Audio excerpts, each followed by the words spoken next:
Sure. Well, I didn't want to bump you out of line, too. Peters, maybe, but not you. You got to stop letting people walk all over you. That's exactly right.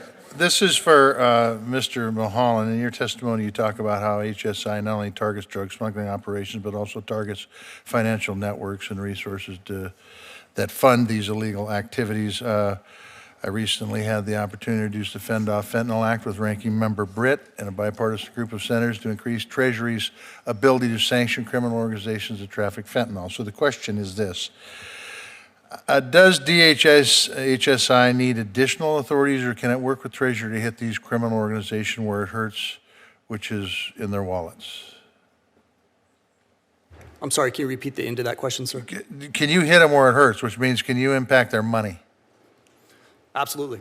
I think this is one of the main things that HSI does. We have a strong history in money laundering type investigations. I talked a little bit about the Chinese influence in the United States now, bringing out the illicit proceeds of all fentanyl sales. Right. Just stood up a cross-border financial crime center to do exactly what you're talking about, sir. Can you explain to me how the money from drug sales and trafficking is getting back to Mexican cartels and Chinese criminal organizations? And if you have any opportunity to stop that, how are you doing it? Absolutely. There's several different ways. Money laundering is very complicated. There's bulk cash smuggling, very, very easy to understand, bulk cash going across the border. But there's a lot of different ways the Chinese are doing it that is hard to track. Trade-based money laundering, very difficult to track. We do have some ways to do that.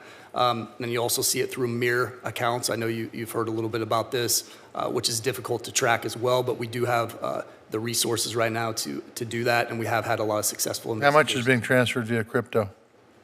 A lot of transactions are happening via crypto, specifically on the dark net. Okay.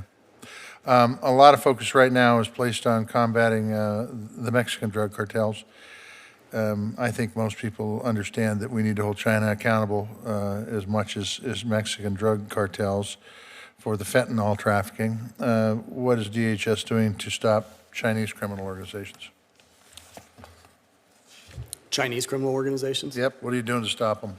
Well, I'd refer back to my answer on how we're stopping precursor chemicals coming in to Mexico. We're trying to track those back to China. We do have relations in China. We do have offices in China that have a little bit of law enforcement contact there. We're trying to make. Have you had any success on having those offices in China work with you and actually stop garbage from coming here, poison? It's pretty difficult, sir. Okay.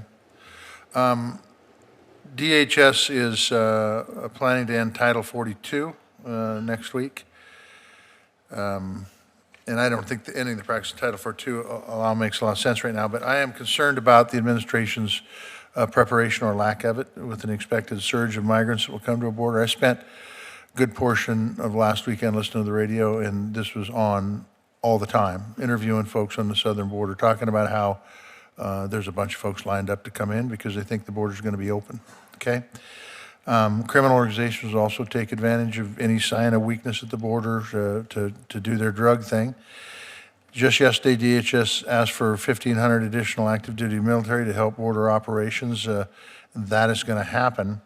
So the question is, and it can be for anybody who wants to answer it on the panel, with the 1,500 additional active duty military folks, is there any plan to reassign agents from the northern border or ports or anywhere to the southern border, or will those 1,500 active duty troops secure the border?